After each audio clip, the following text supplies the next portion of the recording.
تو اس میں ہم آگے جا کے آپ کو یہ صفحہ نمبر 115 ہے وہاں سے پڑھتے ہیں. لکھا ہے قاتل الروح نے حضرت والد ماجد کی روح کو حضرت صلی اللہ علیہ وسلم کی روح مبارک کے سائے میں لینے کی کیفیت کے بارے میں دریافت کیا. تو یہ میرا خیال ہے کل پڑھ دیا تھا ہم نے والا، یہ شیخ ابو الرضا، یہ بالکل 100% کل جی ہو بالکل، گیا یہ تھا، کل ہو گیا، غلطی سے دوبارہ آ گیا، اس سے اگلا پڑھ لیں۔ کوئی مسئلہ نہیں. اچھا جی آگے ہے جی ہول ولی اللہ ولی اللہ زینہ امانو، الطاف القدس مترجم. اور یہ پرانی کافی کتاب ہے. اس میں صفحہ نمبر 9 کے اوپر لکھا ہے، یہ یہاں سے بلکہ صفحہ نمبر 9 کے یہ بعض پرانی کتابیں کالموں کی صورت میں ہوتی تھیں، تو یہ پہلے کالم کے آخر پر یہ لکھا ہے کہ ہوائے دراں منفوخ. اچھا یہ شاعری ہے لکھی ہوئی. گرود و در ہر صورت بروز و کمون ظاہر شود و اجزائے را صورت. یہ آگے ریڈ کلر والا رائٹ کالم میں پڑھنا ہے یا لیفٹ کالم ہے؟ جی یہ انہوں نے ایک سائڈ پہ وہ جو ہے وصل تحریر اور اس کا ہاں ترجمہ ٹھیک ہے کیا ہوا تو ٹھیک ہے. بہتر ہے. ہاں ہاں وہ ہاں میں نے بروز اور کمون اس لیے واضح کر دیا کہ یہ نظر آئے کہ یہ الفاظ جو ہے صوفیہ وہ ادا کرتے تھے اپنا مفہوم ہاں ہاں بیان ہاں کرنے کے لیے. صحیح ہے. چلو رائٹ جی سائڈ پہ میں پڑھتا ہوں. یہ پہلا شعر جو ہے اس میں ہے ہوائے دراں منفوگ گرد و در ہر دو صورت مرکبات ارضیہ کے اپنی حد کو پہنچتی ہے تو یا تو یہ امر ہے کہ منی و خون حیض رحم میں جمع ہوتی ہیں اور نفس اچھا یہ وہ انہوں نے مسلسل ترجمہ کیا ہوا ہے، یعنی وہ بات جو بھی یہاں ہو رہی ہے شعروں میں اس کا انہوں نے با محاورہ ترجمہ آگے کر دیا ہوا ہے کہ وہ خاص ضروری نہیں کہ اسی جگہ پر ہو. جیسے مثال کے طور پر یہ بروز والا بعد میں تھوڑا سا آتا ہے، وہ میں آپ کو دکھاتا ہوں. جی نو نو محترم، نو یہ مضمون جو ہے نا یہ ایک خاص زبان میں اور خاص اصطلاحات میں کیونکہ لکھے جاتے ہیں، اس لیے جب تک انسان کو ان اصطلاحات کی مکمل طور پر واقفیت نو عام طور پہ یہ سمجھ نہیں آتے. اس کے لیے ایک کتاب ملتی ہے باقاعدہ، اس کا نام انہوں نے اصطلاحات صوفیہ رکھا ہوا ہے. اس میں یہ جتنی بھی صوفیہ اصطلاحات جو ہے وہ استعمال کرتے ہیں تو وہ وہاں پہ دیکھی جا سکتی ہیں. یہاں پہ اصل میں مقصد یہی دکھانا تھا کہ یہ جیسا کہ میں نے کل بھی بتایا تھا کہ یہ اپنے آپ کو کلیم کرتے ہیں کہ ہم اسی شاہ سلسلہ جو ہے وہ شاہ ولی اللہ جو ہے ان کے پیروکار ہیں، انہی کے کہہ لیں کہ علم کو لے کے تو آگے چل رہے ہیں، انہی کے سلسلے سے اپنا یہ تعلق سمجھتے ہیں. اس لیے خاص طور پہ یہ ان کی ہی کتاب سے یہ ان کو عقیدہ دکھایا گیا ہے، جس کو یہ کہتے ہیں کہ یہ اسلام میں تو اس کا کوئی تصور نہیں ہے، یہ ہندوؤں سے آیا ہے اور یہ ہندوانہ عقیدہ ہے. تو یہ دکھانے کا مقصد یہ ہے. اٹیچمنٹ میں لوگ پڑھ لیں گے، ہم اس سے جو واضح تحریرات ہیں کوشش کریں گے کہ وہ پڑھ لیں. یہ جب اٹیچمنٹ میں لگ جائے گا تو وہاں پہ دوست پڑھ لیں. سامنے بار نظر آ رہا ہے سیدھا سیدھا کہ یہاں پہ وہ برود اور کمون کی بات کر رہے ہیں، اور یہ مضمون جو ہے صفحہ شروع سے جو ہے شروع ہو جاتا ہے کہ جب وہ تخم جو ہے اس کو زمین میں چھپایا جاتا ہے تو اس کے ساتھ وہ باقی جب اجزاء ملتے ہیں تو اس میں سے کیا نکلتا ہے. یہ سارا وہ فلسفہ جو ہے وہ بیان کر رہے ہیں. اس کو ہم چھوڑتے ہیں اگلے والے کی طرف سے. جی اگلا حوالہ ہے مقامات مظہری شاہ غلام علی دہلوی جو ہے ان کا. یہ آپ دیکھ سکتے ہیں اس کا ٹائٹل پیج وغیرہ. تو اس کا حوالہ ہے صفحہ نمبر ہے جی 434. تیسرا مکتوب صوفیہ کی اصطلاح میں لفظ نسبت کے معنی. تو اس میں یہ آگے چل کے مضمون بیان ہوتا ہے، وہ ہم آپ کے سامنے پیش کرتے ہیں. لکھا ہے کہ اگر صوفیہ وحدت الوجود کے ماننے والے ہیں تو وہ اس نسبت کی تعبیر کثرت میں وحدت کے ظہور سے کرتے ہیں. جیسے موج و حباب کی صورتوں میں پانی کا ظہور، وہ کہتے ہیں کہ یہ کثرت ہماری حقیقی وحدت میں کبھی حاوی نہیں ہوتی.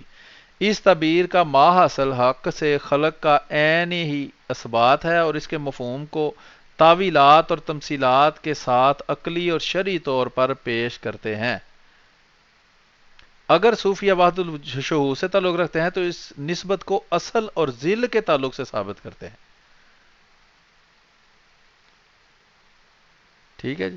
جیسے سورج سے نکلنے والی شعاؤں کو سورج سے نسبت ہے، یہاں ذل سے مراد تجلی ہے، یعنی مرتبہ ثانیہ میں کسی چیز کا ظاہر ہونا. اور یہ کثرت ذلی بھی سورج کی حقیقی وحدت کا مقام نہیں ہو سکتی. پہلی اور دوسری تعبیر میں اتنا فرق ہے کہ ذل کی کوئی اور حقیقت اپنی اصل سے الگ نہیں ہے. یہ بہت ہی زبردست تشریح ہے جی. یہ وہی حضرت مسیح موعود علیہ الصلوۃ والسلام نے جو ٹرم استعمال کی ہے کہ میرا وجود جو ہے نبی اکرم صلی اللہ علیہ وسلم کے وجود کی وجہ سے ہے جو کچھ ہے. ذل کی کوئی حقیقت اپنی اصل سے الگ نہیں ہے، وہی اصل ہے جس نے مرتبہ ثانی میں ظہور کر کے خود کو ذل ظاہر کیا ہے، لیکن ایک کو دوسرے کے مشابہ خیال کرنا درست نہیں، مگر یہ مشابت موج اور دریا کی تشبیہ میں صحیح ہے۔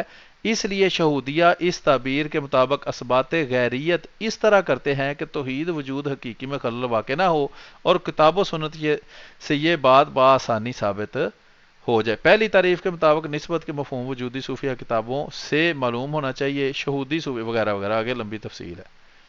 جی محترم، جیسا کہ آپ نے اس پہ تبصرہ کر بھی دیا ہے کہ یہ بالکل زبردست انہوں نے تشریح کی ہے، جو کہ خود حضرت مسیح موعود علیہ السلام نے بھی اسی سے ملتے جلتے الفاظ ہیں۔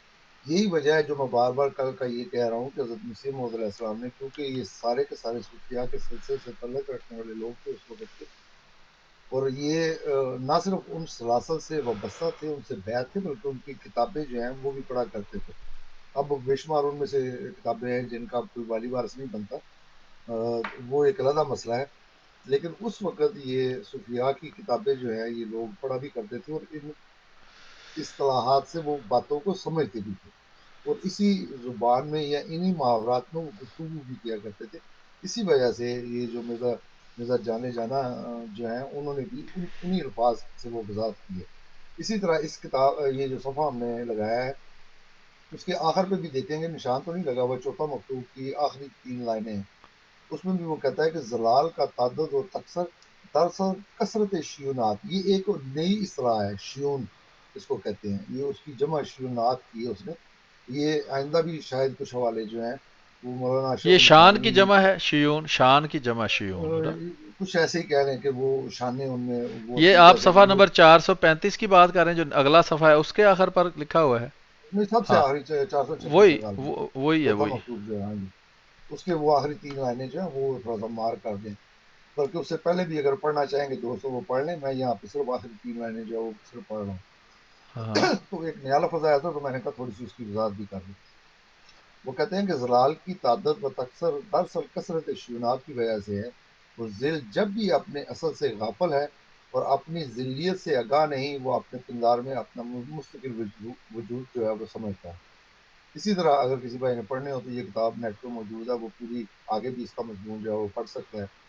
تو یہ محترم آپ نے جو کہا ہے کہ بڑا زبردست حوالہ ہے، تو اللہ کے فضل سے یہ حوالے نکالے ہی اسی لیے گئے ہیں کہ اس طرح کے جو اعتراضات یہ کرتے ہیں ان کا جواب جو ہے ان کو دیا جائے۔ اور یہ مرزا جانے جانا خاص طور پہ دیوبندیوں کے لیے، جب ان کی آپ حکایات اولیاء وغیرہ بھی پڑھیں تو اس میں بھی انہوں نے اپنے اولیاء میں ان کو گنا ہے۔ تو اس وجہ سے یہ میں جیسا کہ پہلے بھی بتایا تھا کہ اول میرے مخاطب جو ہیں وہ دیوبندی ہیں، اس کے بعد انشاءاللہ پھر جو باقی فرقے ہیں ان کا بھی حصہ آئے گا، لیکن میں خاص طور پہ اس وقت کوشش کر رہا ہوں کہ جن کو دیوبندی بڑا مانتے ہیں اس وقت میں ان کے حوالے جو ہے پیش کروں۔ جی چلتے ہیں محترم اگلے والے۔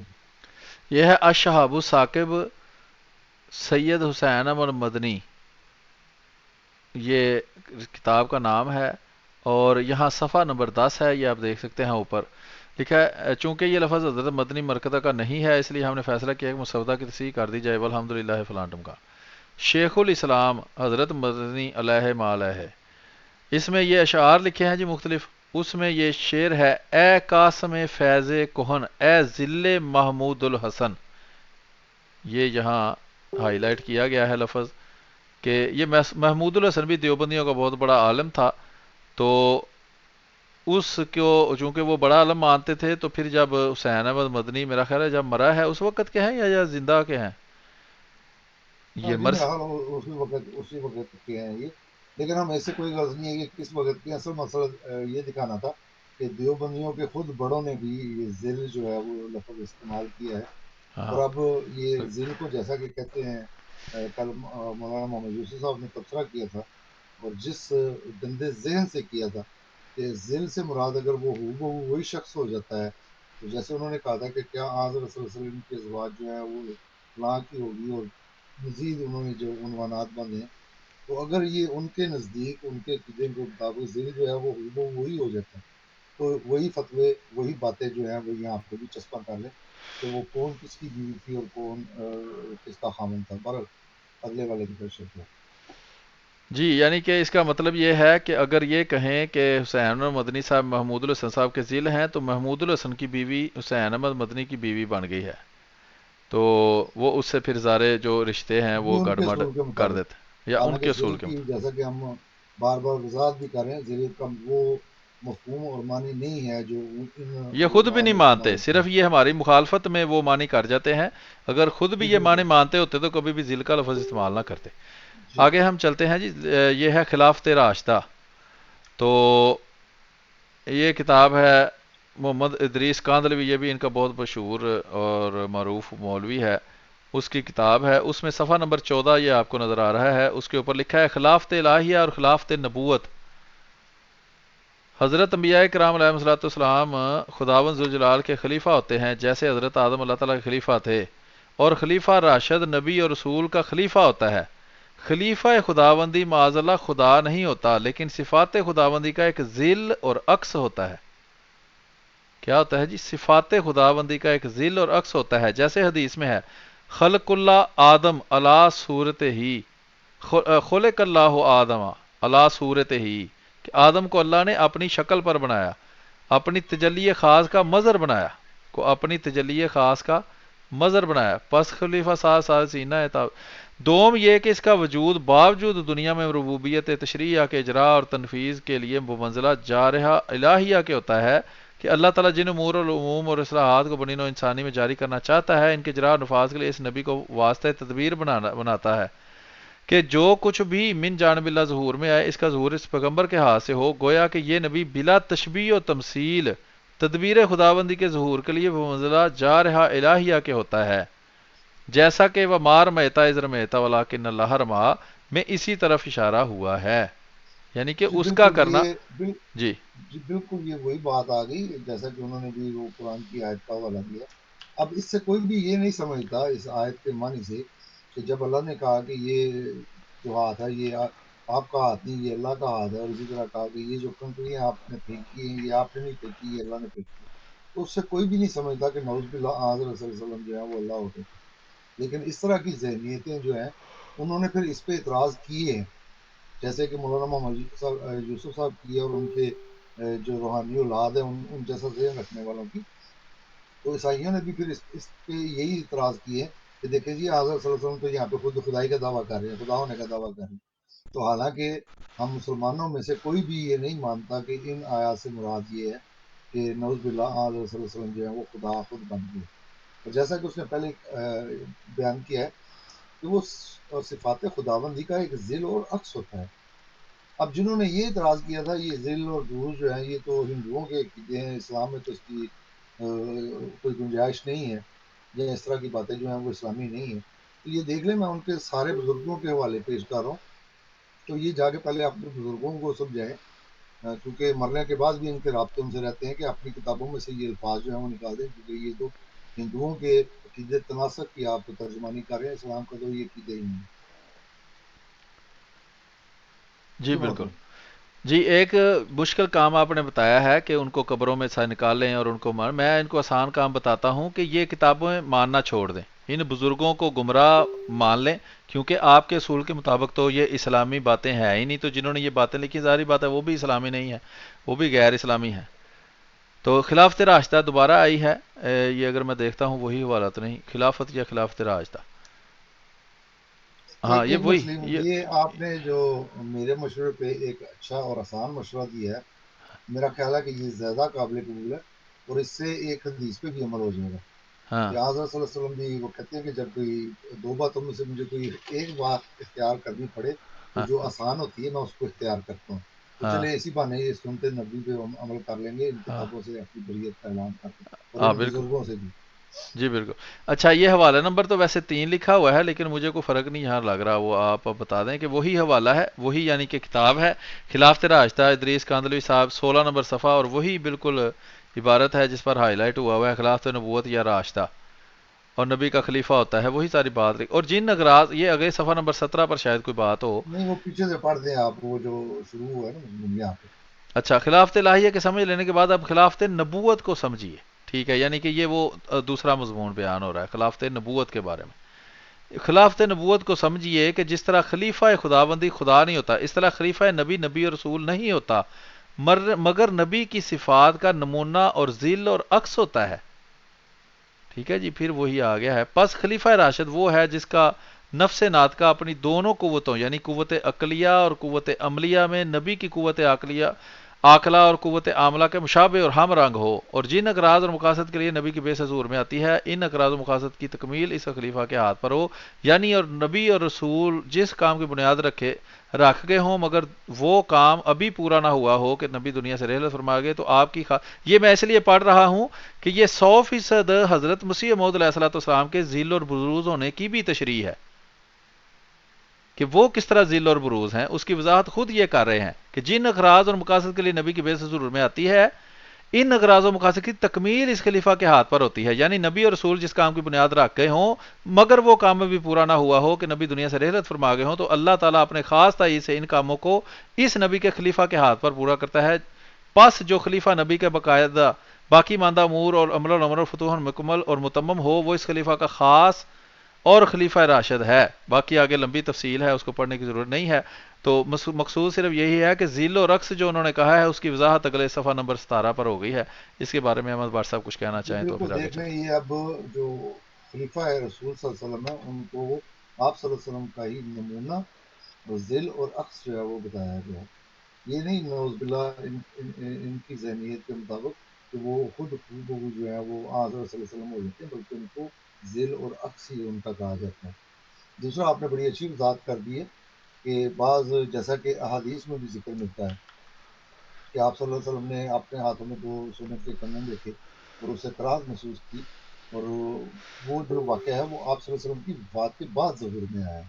اسی طرح کیسر و کسریٰ کے جو کنگن ہیں وہ بھی حضرت عمر رضی اللہ تعالیٰ عنہ کے دور میں جو ہے وہ فتوحات ہوئی ہیں اور وہ ملے ہیں، وہ باقاعدہ ایک صحابی تھے، اگر میں ان کا نام اس وقت میرے ذہن سے پوری طور پہ نکل گیا، ان کو وہ باقاعدہ پہنائے گئے ہیں، پھر وہ بھی ایک ووکیشن بھی پورا کرنے کے لیے، تو یہ وہ باتیں تھی جو اللہ تعالیٰ نے حضرت صلی اللہ علیہ وسلم کو دکھائی ہیں کہ یہ آپ کے ہاتھ پہ ہوں گے، لیکن وہ وہی فتوحات جو تھیں کن جی فتوحات جو بالکل تھیں کیسر و کسریٰ کی جی مہالت دکھائے گئے جب وہ خندق کھود رہے تھے، تو بالکل، جب وہ وہ پتھر پتھر، پہ انہوں نے ماری جی، اور پہلی وہ چنگاری نکلی اور اس میں ان کو کیسے وہ کس طرح کے مالات دکھائے گئے، پھر وہ پتھر پہ کدال ماری تو دوسرا پھر پیشن گوئی ہوئی اور پھر اسی طرح تیسری ہوئی، اور وہ تو بھی وہ جو حضرت صلی اللہ علیہ وسلم کو دکھائی گئی تھی وہ خلفائے راشدین کے ہاتھ پہ وہ پوری ہوئی ہیں۔ اسی طرح جو وہ آیت ہے جو کہ جو ہم نے وہ ویڈیو سنائی تھی اس کا پہلا حصہ جس کا ہم نے کہا تھا کہ انشاءاللہ بعد میں اس کا جواب دیں گے، اس میں بھی اللہ تعالیٰ نے حضرت صلی اللہ علیہ وسلم کو مخاطب کر کے یہ کہا ہے کہ هو الذی ارسل رسولہ بالہدیٰ، کہ اللہ تعالیٰ نے یہ رسول اس لیے بھیجا ہے کہ اس کے ہاتھ پہ وہ جو ہے وہ دین حق کو غالب کرے، لیکن یہ حضرت صلی اللہ علیہ وسلم کی زندگی میں تو نہیں ہوا، حالانکہ یہ وعدہ تو رسول اللہ صلی اللہ علیہ وسلم کے ساتھ تھا، اسی وجہ سے کہتے ہیں کہ جب مہدی آئے گا تو یہ وعدہ اس وقت پورا ہوگا، اس لیے کہ مہدی بھی وہ خلیفہ راشد ہے، تو پس خلیفہ راشد کے ہاتھ پہ جو حضرت صلی اللہ علیہ وسلم سے کیے گئے وعدے جو ہیں وہ پورا ہونا جو ہے وہ گویا کہ یہی ہے کہ وہ ان کا کیونکہ ذل اور نمونہ ہوتے ہیں، وہ ان کا عکس ہوتے ہیں، اس وجہ سے گویا کہ وہ حضرت صلی اللہ علیہ وسلم کے ہی ہاتھ پہ ہی پورے ہوئے، تو یہ کہنے کا مراد ہے، اور اسی کی وہ آگے سے وہ وضاحت بھی کر رہے، جس کی مزید کچھ تفصیل جو ہے وہ میں نے بتا دی جی مطلب اور حضرت مسیح موعود علیہ الصلوۃ والسلام نے بھی بارہا اپنی کتابوں میں اپنے آپ کو حضرت محمد صلی اللہ علیہ وسلم کا خلیفہ ہی لکھا ہے، اور اسی نسبت سے اگر آپ ذیل اور بروز کو سمجھنا چاہیں تو بڑی آسانی سے سمجھ سکتے ہیں۔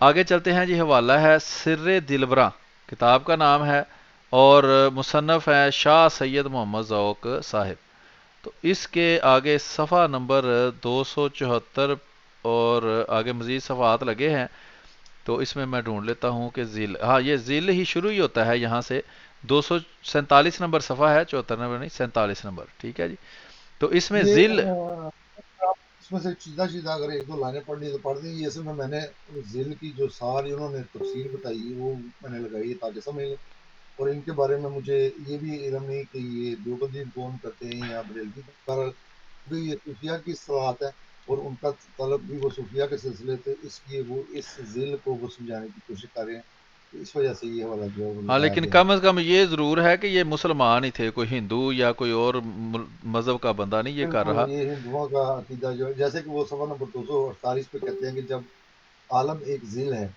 یا مجموعہ ضلال ہے تو یہ وہی ذل اور عکس، یہ ذل اور بروز وغیرہ کا جو عقیدہ ہے اور اس اس کو کے انہوں نے ٹائٹل تفصیل پیج سے. کے اوپر لکھا ہے سر دلبراں کے نیچے، جس میں اصطلاحات تصوف پر تشریحی بحث کی گئی ہے. جی یعنی بالکل، ایک تو یہ کتاب ہے، اور ایک دوسرا جس کا میں نے ابھی تھوڑی دیر پہلے نام لیا تھا، اس کا نام ہے اصطلاحات صوفیہ. صحیح. تو اللہ کے فضل سے میں نے وہ بھی پڑھی ہوئی ہے.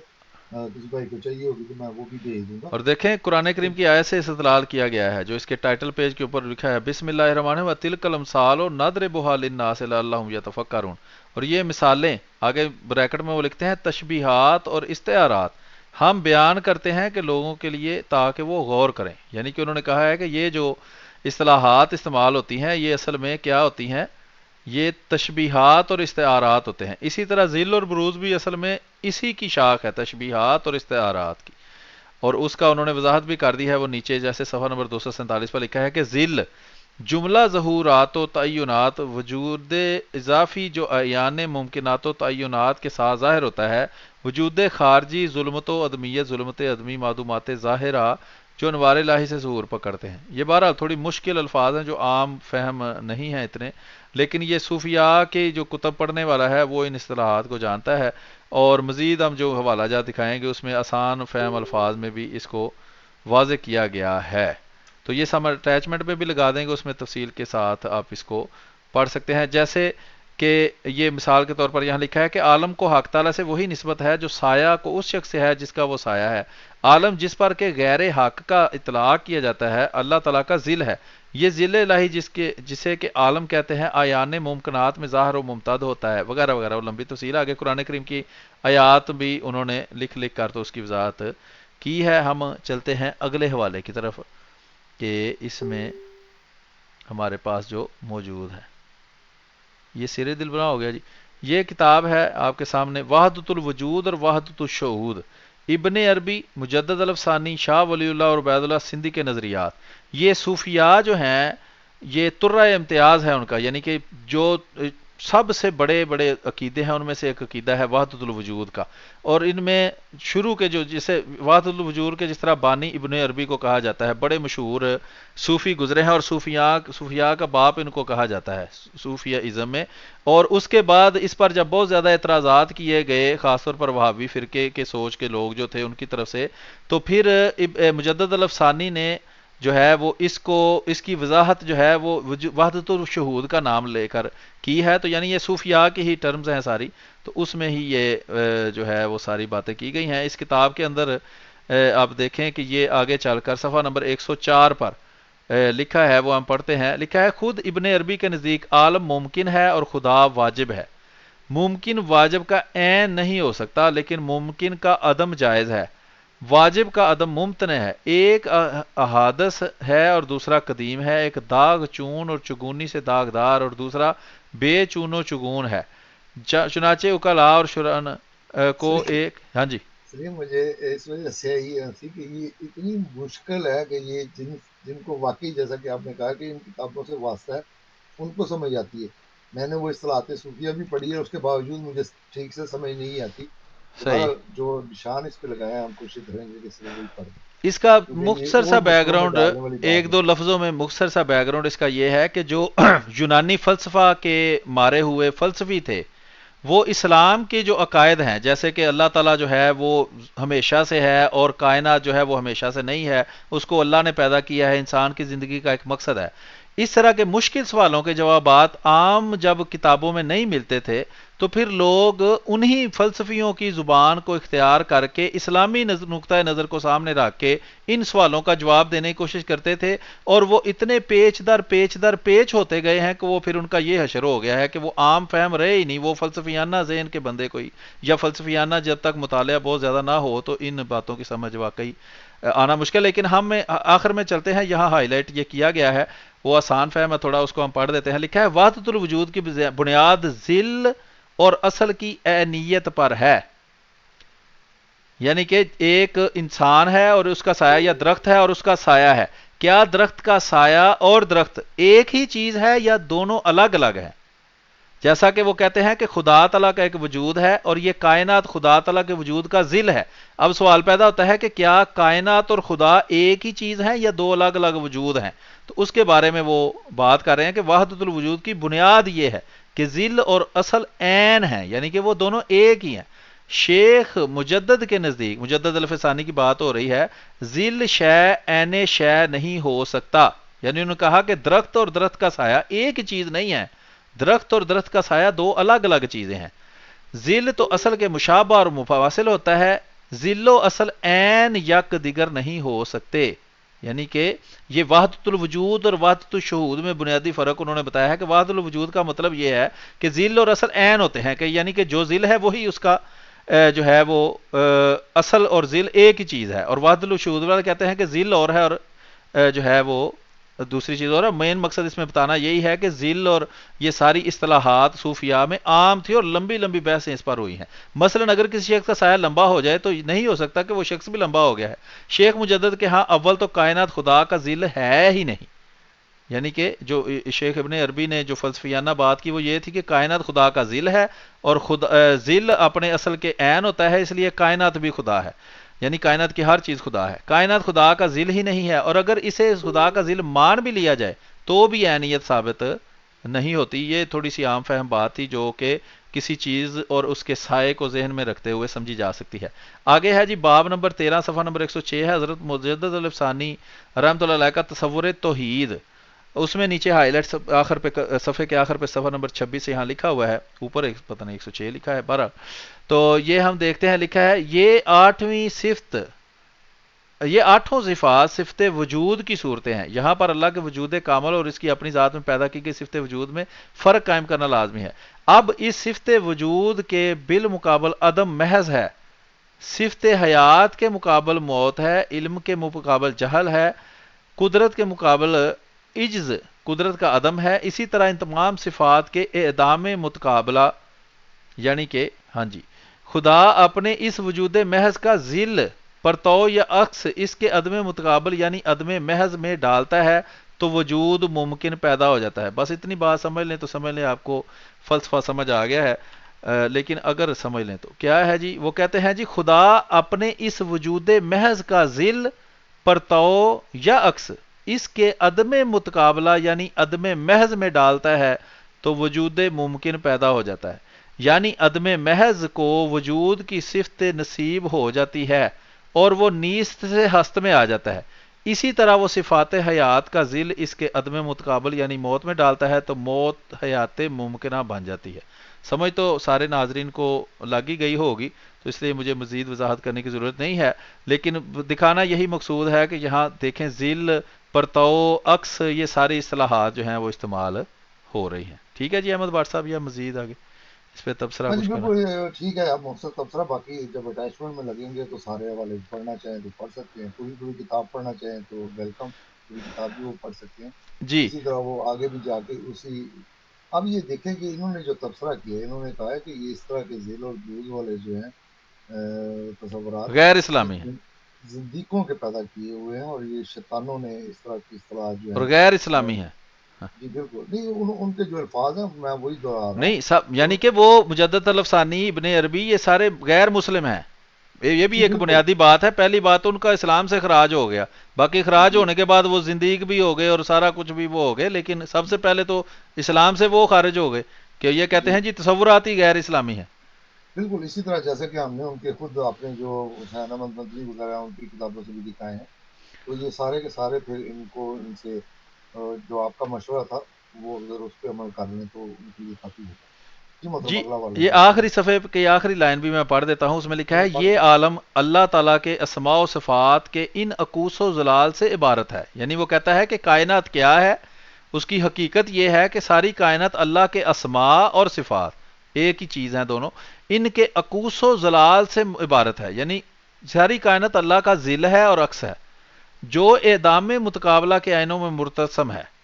مثلا قدرت کا عدم عجز ہے، چنانچہ جب قدرت کا عکس یا ذل یہ دیکھیں نا عکس یا ذل جب عجز کے آئینے میں پڑے گا تو اس سے قدرت ممکنہ ظہور پذیر ہو جائے گی. یعنی کہ اس مثال کو اس طرح سمجھیں کہ ایک بندہ آئینہ دیکھ رہا ہے، یہ حضرت مسیح موعود علیہ السلام نے مثال دی ہے، مجھے یاد آ گیا ہے، انہوں نے کہا جی حافظ صاحب کو یہ مثال لکھ کر بھیجیں کہ اگر حافظ صاحب گھر میں کھڑے ہو کر آئینہ دیکھیں گے تو ان کی عورتیں اس آئینے والے بندے سے پردہ تو نہیں کریں گی نا، کیونکہ وہ تو حافظ صاحب خود ہی ہیں، اور اگر حافظ صاحب نہ ہوں تو آئینے میں موجود جو وجود ہے اس کا بھی وجود ختم ہو جائے۔ وہ بالکل 100% یہی جو ہے وہ صوفیانہ اصطلاحات ہیں، اور عام فہم زبان میں حضرت مسیح موعود علیہ السلام نے بڑے اچھے طریقے سے سمجھایا ہے۔ وہ پروگرام کے آخر میں امید ہے انشاءاللہ ہم حضرت مسیح موعود علیہ السلام نے جہاں کچھ مقامات پر یہ اصطلاحات استعمال کی ہیں وہ بھی ہم آپ کو مثال کے طور پر دکھائیں گے۔ یہ ساری باتیں دیکھنے کے بعد امید ہے کہ آپ کو آسانی سے پتہ چل جائے گا کہ یہ ساری وہی اصطلاحات ہیں جو صوفیہ استعمال کرتے رہے ہیں۔ یہ مکتوبات امام ربانی رحمۃ اللہ علیہ ہے، مجدد الافسانی حضرت شیخ احمد سرہندی رحمۃ اللہ علیہ کے اسرار شریعت اور معارف طریقت، یعنی ویسے یہ کہتے ہیں کہ یہ غیر اسلامی اصطلاحیں ہیں، لیکن ان کی کتابوں کے ٹائٹل دیکھیں، لکھا ہے کہ اسرار شریعت اور معارف طریقت سے بھرپور گراں قدد مجددانہ مکاتیب، کہ اگر وہ مجدد الافسانی لکھیں تو وہ وقت کے مجدد بن جائیں، حضرت مسیح موعود لکھیں علیہ الصلوۃ والسلام تو وہ غیر مسلم بن جائیں۔ یہ دور معیار ان کے لینے کے پیمانے اور دینے کے اور یہ ترجمے کرنے والے بھی مولوی قاضی عالم الدین نقش بندی مجدی ہو سکتا ہے یہ دیوبندی ہی ہوں۔ صفحہ نمبر 488 ہے جی، یہ ہم آپ کو دکھا رہے ہیں مکتوبات امام ربانی کا، اس میں لکھا ہے کہ حضرت صلی اللہ علیہ وسلم کے رحلت فرمانے سے 1000 اور چند سال کے بعد ایک ایسا زمانہ آتا ہے کہ حقیقت محمدی اپنے مقام سے عروج فرماتی ہے اور حقیقت کعبہ کے مقام سے متحد ہو جاتی ہے، اور اس وقت حقیقت محمدی کا نام حقیقت احمدی ہو جاتا ہے۔ سبحان اللہ، کیا تشریح ہے جی۔ 1000 اور چند سال بعد، یعنی حضرت مسیح موعود علیہ السلام کے آمد کا عین وہ زمانہ، ایسا زمانہ آتا ہے کہ حقیقت محمدی اپنے مقام سے عروج فرماتی ہے اور حقیقت کعبہ کے مقام پر متحد ہو جاتی ہے۔ اس حقیقت محمدی کا نام حقیقت احمدی ہو جاتا ہے اور ذات احد جل سلطانہ کا مظہر بن جاتی ہے۔ کیا بات! اور دونوں اسم مبارک اپنے مسمہ کے ساتھ متحقق ہو جاتے ہیں اور پہلا مقام میں حقیقت محمدی سے خالی رہے گا یہاں تک کہ حضرت عیسیٰ علیہ نبینا علیہ الصلوۃ والسلام نزول فرمائیں گے، شریعت محمدی علیہ الصلوۃ والسلام کے موافق عمل کریں گے۔ اس وقت پر حقیقت عیسوی اپنے مقام سے عروج فرما کر حقیقت محمدی کے مقام میں جو خالی رہا تھا قرار پکڑ جائے گی۔ کیا بات ہے جی، زبردست چیز ہے۔ کچھ تبصرہ کریں گے یا آگے چلیں؟ نہیں، میرا تبصرہ کرنے کی ضرورت نہیں ہے، یہ الفاظ عام فہم ہے، مشکل اصطلاحات نہیں ہے، سوائے اس کے کہ وہ حقیقت محمدی جو ہے وہ حقیقت احمدی میں تبدیل ہو جائے گی، تو باقی عام فہم الفاظ ہیں، آگے پڑھ دیں اس کے جواب۔ لیکن اس میں حضرت مسیح موعود علیہ السلام کی آمد اور آپ کا حضرت مسیح موعود ہونا اور پھر آپ کا مقام محمدی پر جانا ایسے زبردست انداز میں اس پیرے میں بیان کیا گیا ہے کہ میرا دل کر رہا ہے کہ ایک دفعہ پھر پڑھوں پڑھ دیں۔ کہ ایک مقام تھا حقیقت محمدی، یعنی کہ جس طرح منزلیں ہوتی ہیں مکانوں کے اندر، تو ایک منزل تھی، پہلی منزل کہ جو حقیقت محمدی تھی۔ جب 1000 کچھ سال گزرے تو حضرت محمد صلی اللہ علیہ وسلم کا جو مقام ہے وہاں سے بڑھ کر اوپر کعبے کے مقام پر چلا گیا، اور نیچے محمدی کا جو مقام تھا وہ خالی ہو گیا۔ پھر عیسیٰ علیہ السلام تشریف لائے تو عیسیٰ علیہ السلام کا اپنا مقام بڑھ کر مقام محمدی بن گیا، اور وہ محمد صلی اللہ علیہ وسلم کے مقام پر آ گئے، اور حضرت محمد صلی اللہ علیہ وسلم جو ہے وہ مقام محمدی سے مقام احمدی پر چلے گئے۔ یہ مثلا اس کو میں نے اپنے الفاظ میں بیان کر دیا ہے، تو وہ دوبارہ عبارت نظر آ رہی ہے، دوست پڑھ لیں گے۔ جاننا چاہیے کہ شخص کی حقیقت اس کے تعین اور وجوبی سے مراد ہے کہ اس شخص کا تعین امکانی اس تعین کا ذل ہے۔ کیا ہے جی؟ ذل ہے، اور وہ تعین وجوبی اسماء الہی مثل علیم و قدیر اور مرید و متکلم وغیرہ میں سے ایک اہم ہے۔ آگے صفحہ نمبر 450 ہے کہ رسول کی جو اس کے بعد آئے گا اور اس کا نام احمد ہے اور وہ نبوت کا عنصری پیدائش سے تعلق رکھتا ہے، وہ صرف حقیقت محمدی کے اعتبار سے نہیں بلکہ دونوں حقیقتوں کے اعتبار سے ہے۔ یہ صفحہ نمبر 450 پر لکھا ہوا ہے، نیچے ہم دیکھتے ہیں، یہ حوالہ صفحہ نمبر کے آخر پر بھی ہے، اس کو ہم پڑھتے ہیں۔ لکھا ہے، پس ناچار حضور علیہ السلام کے عالم خلق سے جس چیز نے اپنی حقیقت کی طرف رجوع کی تھی، یعنی حقیقت محمدی، عروج کر کے حقیقت احمدی سے لاحق ہو گئی، اور حقیقت محمدی حقیقت احمدی سے متحد ہو گئی۔ اس جگہ حقیقت محمدی اور حقیقت احمدی سے مراد حضور علیہ السلام کے خلق و امر کا تعین امکانی ہے، نہ تعین وجوبی، کہ تعین امکانی اس کا ذل ہے، تعین امکانی اس کا ذل ہے، کیونکہ تعین وجوبی کے عروج کے اولہم خیر ام آخرہم، کہ حضرت مسیح یہ جی یہ آپ نے کتاب کا صفحہ جو ہے غالباً بہت بڑا کر لیا، اس لیے اس کا جو بائیں سائڈ والا ہے صفحہ وہ نہیں آ رہا، وہ بھی دیکھ چھوٹا کر کے ایک دفعہ دیکھیں، اس کے دو دو صفحے کتاب کے. جی ہاں جی جی. بالکل بالکل صحیح وہ بات. اس وجہ سے وہ آپ سے مسلسل جو ہے نا وہ ایک حصہ جو ہے وہ مس ہو رہا ہے. ہاں وہ چلیں کہتے اس ہیں کا یہ دیکھیں کہ وہ نے وہ حقیقت احمدی کو اور حقیقت محمدی کو ایک ہی متحد کہہ رہے ہیں، جیسا کہ انہوں نے الزام کے طور پہ کہا ہے، یہ حقیقت کے طور پہ کہہ رہے ہیں کہ وہ اصل میں ایک ہی ہوتے ہیں. صرف فرق جو ہوتا ہے وہ ذل اور اصل کا ہوتا ہے، باقی وہ اس سے وہ جدا نہیں ہوتا. جیسے کہ ابھی آپ نے پہلے بھی مثال دی ہے کہ سایہ جو ہے وہ اصل ہو تو سایہ ہوتا ہے، اصل نہ ہو تو وہ سایہ نہیں ہوتا. اور اس مضمون کو حضرت مسیح موعود علیہ السلام نے بڑی وضاحت کے ساتھ بیان کیا کہ جو کچھ بھی میں نے پایا ہے وہ آج رسول اللہ صلی اللہ علیہ وسلم سے پایا وہ ہے، میں چیز کیا ہوں، بس فیصلہ یہی ہے. اسی طرح بے شمار کلام ہے حضرت مسیح موعود علیہ السلام کا کہ جس میں انہوں نے تمام اپنی جو ان پہ انعامات اللہ کا تعالیٰ کی طرف سے ہوئے وہ صرف آج رسول اللہ علیہ وسلم کی وسیلے اور برکت سے وہ انہوں نے کہا ہے کہ یہ مجھے ملے ہیں.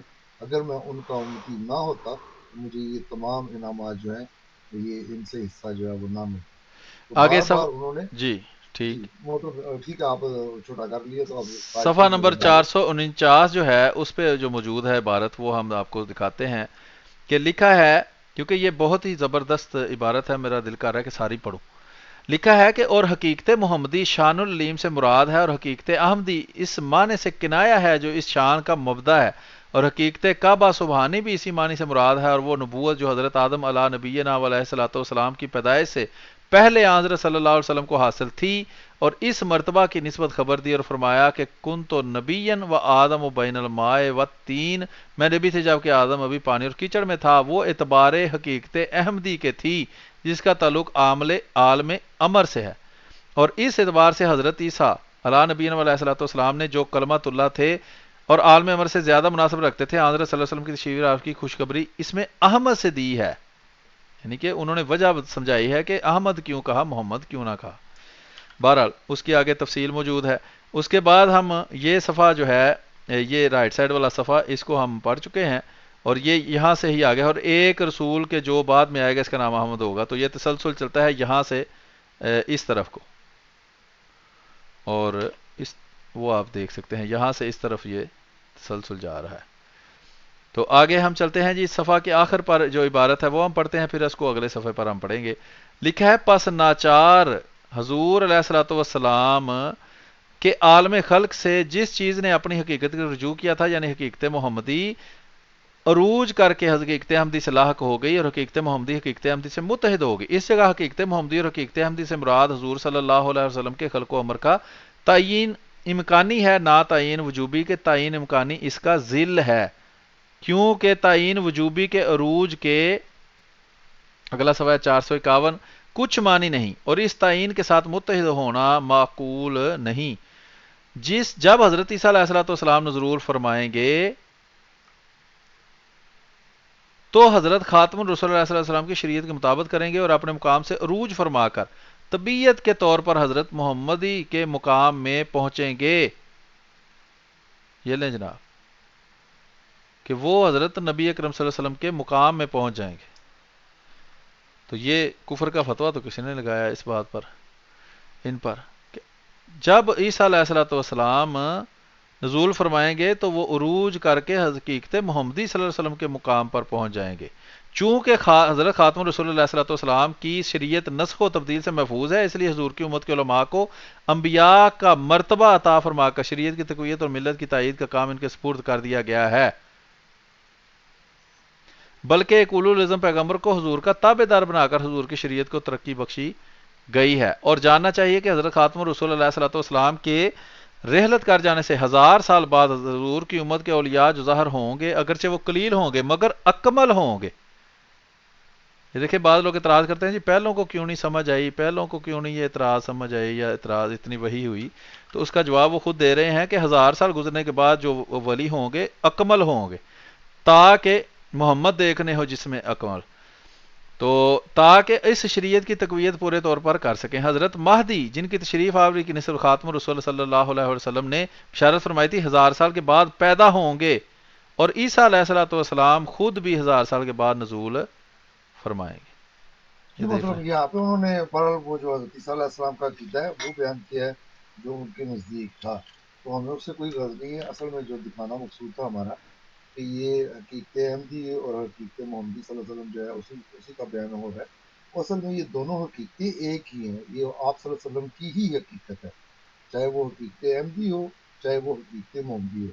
جیسا کہ حضرت عیسیٰ علیہ السلام نے ان کی احمد نام سے بشارت بھی کی ہے، تو اس لیے محمد ہوں صلی اللہ علیہ وسلم یا احمد ہوں صلی اللہ علیہ وسلم، وہ دونوں ایک ہی ہیں، وہ آپ صلی اللہ علیہ وسلم کے ہی نام ہیں.